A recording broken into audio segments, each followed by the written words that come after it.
time, this was Bombay's most revolutionary film studio. Owned by Adarsh Irani, the Imperial Film Company, as it was then known, produced the country's first talkie, Alam Ara, and colour movie Kisan Kanya in 1936.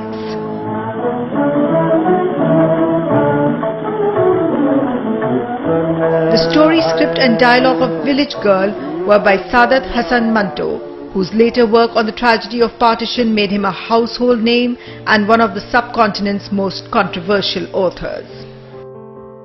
So it's very interesting that one of Manto's first films, he had to kind of obfuscate his participation because film already was a culturally low form, and there were a lot of moves to kind of make it a more distinguished art form. So if you look at the song booklets and publicity material today, you'll see story Professor M. Ziauddin of Shantiniketan prominently displayed, and Manto gets credits for scenario and dialogue, which is of a lesser order than the prestige story. But since it was the workers who determined the success or failure of a film at the box office, Manto's second movie, Mud, this time for Hindustan movie tone, was enthusiastically promoted by its owner, Nanubhai Seth. Titled Apni Nagariya in Hindi, it was written at a time when the textile and factory workers of Bombay had become a dynamic part of the city's imagination, and their struggles and strikes were making headlines. Mud reflected Manto's own alertness to economic and social injustices in society, and although he was not a member of the Progressive Writers Association, some of his closest friends in Bombay were part of this left-leaning group of novelists, poets and playwrights. He certainly was friends with a number of progressive writers. Some of his closest friends, Ahmaduddin Qasmi, Ali Sardar Jafri, Rajendra Singh Bedi, they were all sort of progressive writers in a sense, but Manto was never a sort of formal active member. The differences really were to do with the left dimension, the extent to which they took direction from, as he put it, the Kremlin. But it was with Urdu writer Ismat Chughtai, who lived in the same neighborhood, that Manto shared a special bond. Both were brutally honest storytellers who liked to provoke their readers. Both were booked for obscenity in their writings and remained great fans of each other's work. In an interview to Radio Pakistan just before her death in Bombay in 1991, Ismat Chughtai described Manto as someone who had always believed in the goodness of human beings. उसने ये बताया है कि इंसानियत जिंदा रहती है, आप उसको कितना ही कुचलते जाए, पीसते जाए, लेकिन इंसानियत जिंदा रहती है और वो एक दिन अपना हक मांगेगी, और उसको मरा हुआ मत समझिए, उसको किसी भी सूरत में मरा हुआ मत समझिए. Between 1941 and 1948, Manto wrote several screenplays and dialogues for films like Chal Chal Re Naujawan, Shikari, Jhumke, 8 Days and Naukar. It was also during this period that he met the most famous actors, musicians, producers and directors of the time. Many of them became his friends. Ashok Kumar was one of his buddies. Okay, now these two buddies shared a lot of fears, anxieties, man talk, whatever. But he makes Ashok Kumar such a lovable character, even with his anxieties. I mean, he says, Ashok Kumar would perhaps have loved to have an affair with somebody, but he was so scared of his wife and he didn't know what he was getting into. So, though all kinds of women, wrote in blood and letters to him and hung around the hotels when he was going location shooting, I mean, Ashok Kumar remained a bit of a scaredy cat.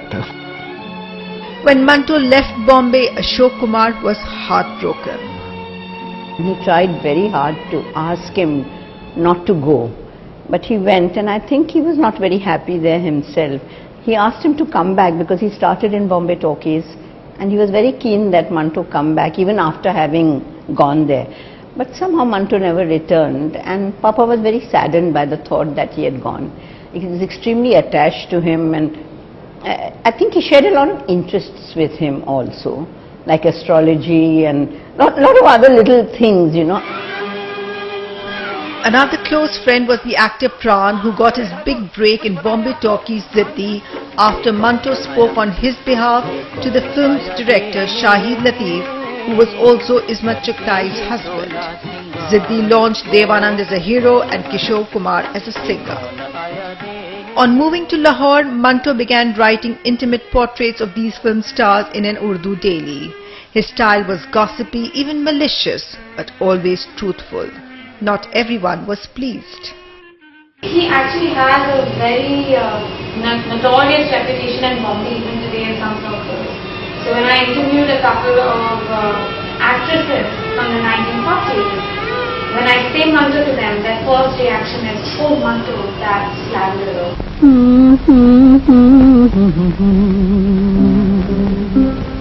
He paints a portrait of Sitara Devi as this ultimate woman, great at her dance, great at her art, you know, walking into RK studio and being very beautiful, and how, you know, men used to fall at her feet. I don't think anyone can write the way Manto did about her, because he had the guts to. Now you might not like what Manto wrote, but Manto was also writing, remember, for an audience that would find something interesting to read. But I don't think his intention was ever to slander anyone. Today, none of Manto's films have survived. His friends are all gone. The riot-torn neighborhood through which Ashok Kumar drove him one night has changed beyond recognition. But the city where he rode Mirza Ghalib and which he loved till the day he died in 1955 at the age of 43 still haunts us as we take a walk through Manto's Bombay.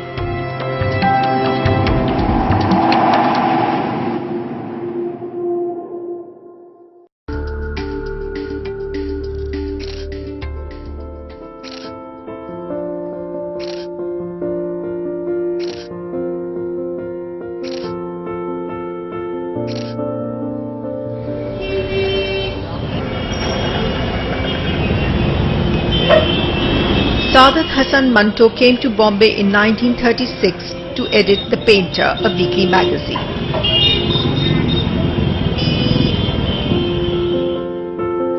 Of Kashmiri descent, he had grown up in Punjab, where he failed regularly in class but showed an extraordinary talent for writing. It brought him here, to the city of economic opportunity and fragile dreams by the sea, which continues to draw migrants from across the country. The 1921 census showed that 84% of Bombay's workforce came from outside. A large number worked in the city's textile mills and lived in overcrowded chawls, which gave Bombay two of its most enduring characters: the gangster and the sex worker. In one of these buildings, Manto rented a room which he described as filthy, infested with rats and without water or electricity. He was partly staying in Arab Gully, and he had a small kholi there. The street named after the Arabs who lived here and traded in pearls is situated in the heart of central Bombay and its red light district. Here, Manto met, observed and befriended the flawed protagonists from his stories. Penniless, lonely men with dead ambitions and seemingly desperate women drifting between hope and despair. Social outcasts and petty criminals capable of little acts of humanity. Babu Gopinath, Mahmud Bhai, Mummy, Muzail, these are unforgettable. And let me not forget Sugandhi. These are real life people that he probably met, heard about. So I think these are characters that will always live. Even that awful Maulvi, even he is compelling. I think what he set out to do was to look, as he put it, for that pearl of humanity that exists amidst all that is wrong in an individual. I mean, he had faith in that kind of humanity. But Manto never revealed the identity of his characters or their location in his stories. Manto wrote most of his stories about sex workers, prostitution, tawaif and all those. Manto rarely described the places. This is the place only he has described in his very famous short story called The Question of Honor. where he describes, and he talks about Forest Road, Grand Road, the theatres, the Arab Gully, where Manto used to stay. He is very much influenced by where he was staying later on, because we went to Pakistan and he wrote the story. He didn't write the story when he was in Bombay, on Bombay. Manto captured the ethnic diversity of his neighborhood in the short story titled Muhammad Bhai, where he writes that in Safed Gully, sex workers of every race and religion could be seen going about their business. Punjabi, Gujarati, Maharashtrian, Jewish, Anglo-Indian, Chinese and French. Today, only a few dentists of Chinese origin can be found here. The rest have moved to Hong Kong and other parts of the world. My grandfather, when he came from there, they used to open up Chinese restaurant, beauty parlor and all that. The streets he trolled for ideas were dotted with Irani tea shops, food stalls selling piali, the local version of the North Indian chaat, restaurants and bars. Merwan Cafe opposite Grant Road Station, which still sells the best mawa cakes and ice cream sodas, and countless biryani joints were probably Manto's haunts.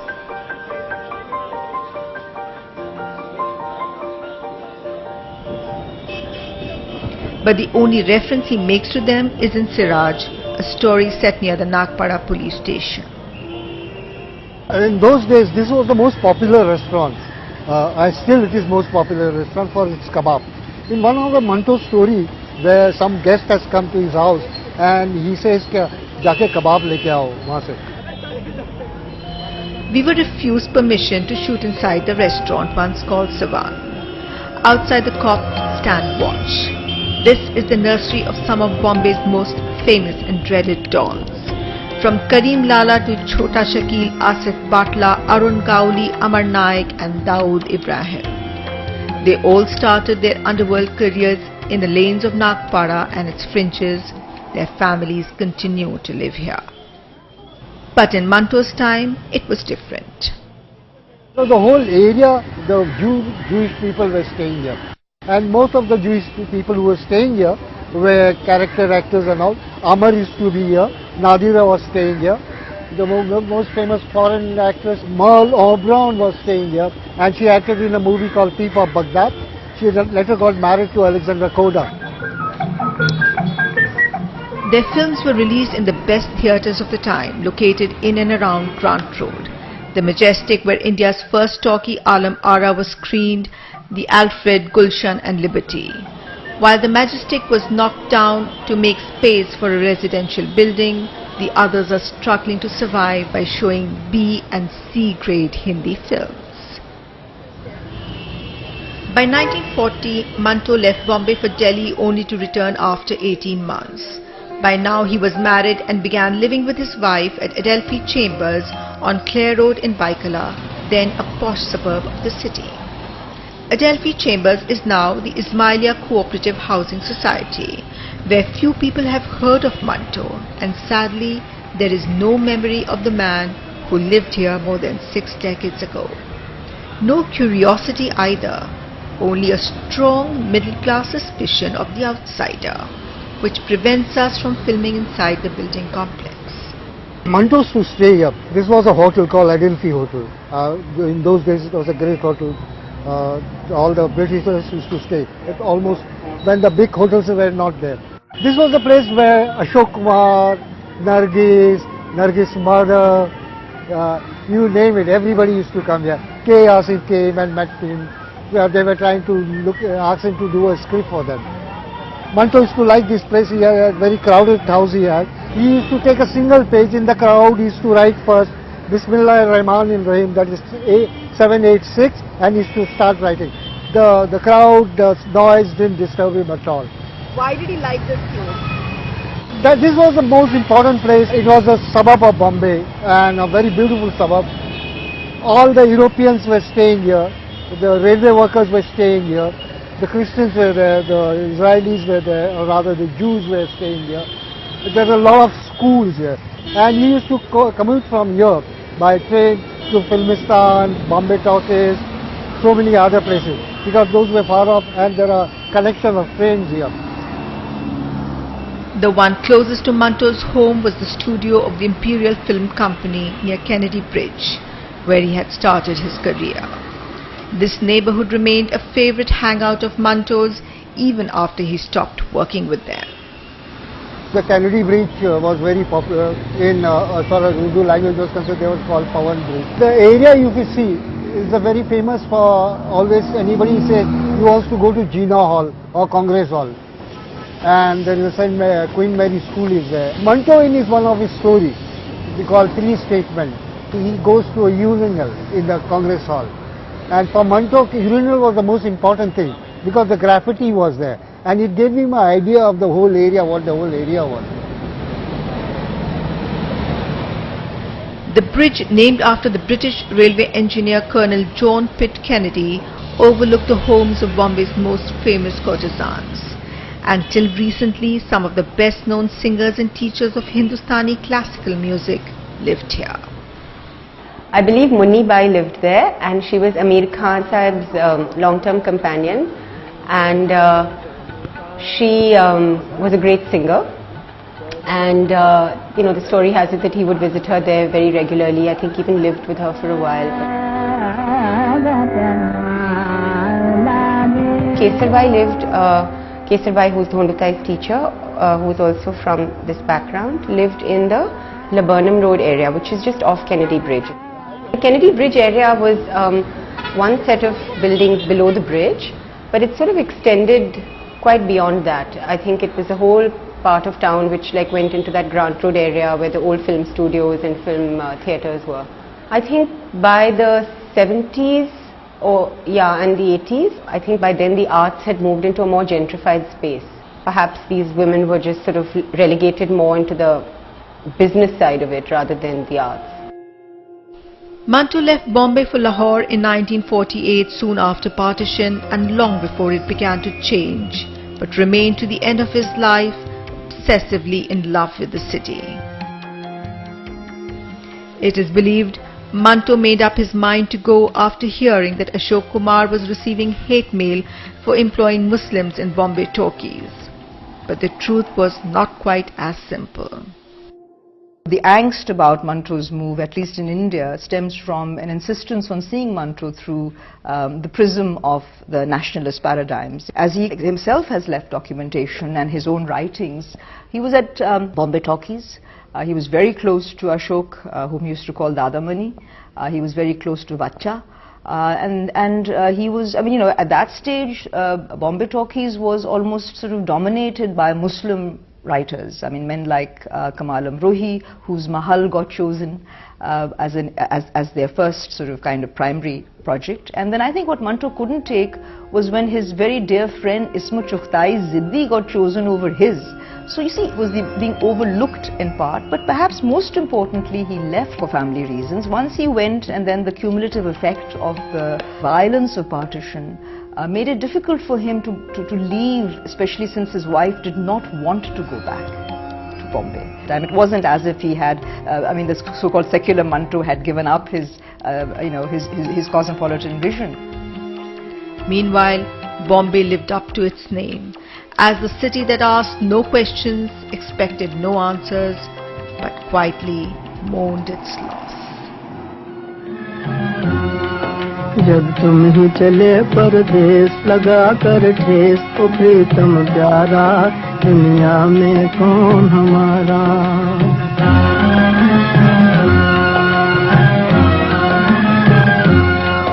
जब तुम ही चले परदेस लगा कर ठेस तो प्रीतम प्यारा दुनिया में कौन हमारा